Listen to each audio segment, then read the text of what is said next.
Welcome to part 7 of our training series. Modern vehicles are complex machines made up of interconnected systems: engine, transmission, ABS, airbags, HVAC, and more. Each system works with its own set of sensors, actuators, and control modules. When something goes wrong, understanding which system is affected and how it operates is essential to diagnosing the fault correctly. In this video, we'll cover what system diagnostic means and why it's different from just reading fault codes. Mass airflow sensors convert the amount of air drawn into the engine into a voltage signal. This gives an indication of engine load. This is necessary to determine how much fuel to inject, when to ignite the cylinder, and when to shift the transmission. Diagnosis of the MAF sensor involves visual, circuit, and component checks.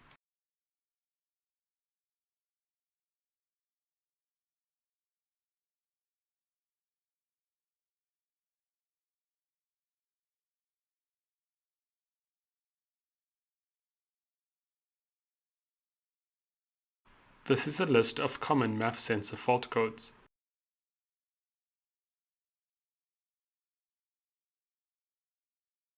Most MAF sensors can be checked by supplying power and a ground to the right terminals, and connecting a voltmeter to the signal VG wire, and blowing air through the sensor. It can also be checked using the live data function on most diagnostic computers.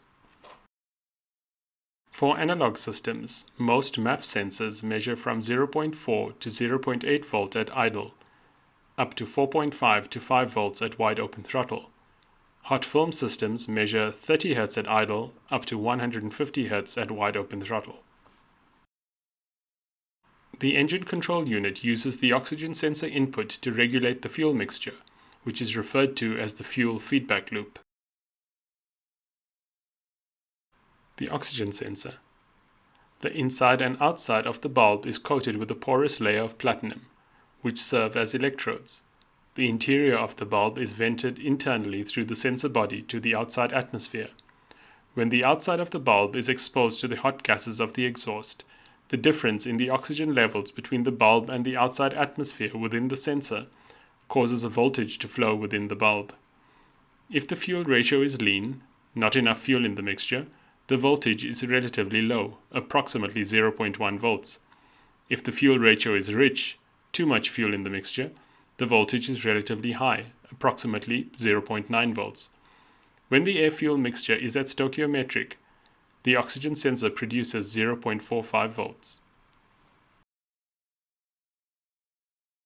This slide explains the functioning of a zirconia-type oxygen sensor with heater.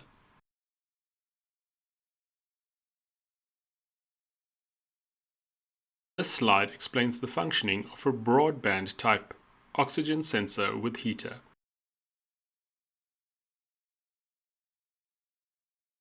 The example shows 2 oscillations or cycles per second, which is the typical frequency for a zirconia sensor under stable operating conditions. Oxygen sensors wear out over time and must be replaced at around 200,000 kilometers. The performance of the sensor also deteriorates over time, so the fuel system performance will also suffer. Symptoms could include poor throttle response, fuel consumption, and surging. These are some typical oxygen sensor fault codes.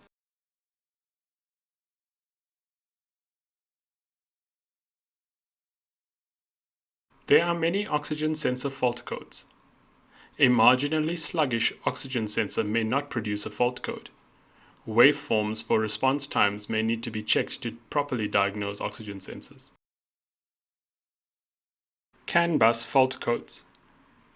The fault will be in a specific control unit, for example the engine or transmission, and normally just say CAN bus. CAN bus faults show up in control units due to communication issues on the CAN bus lines.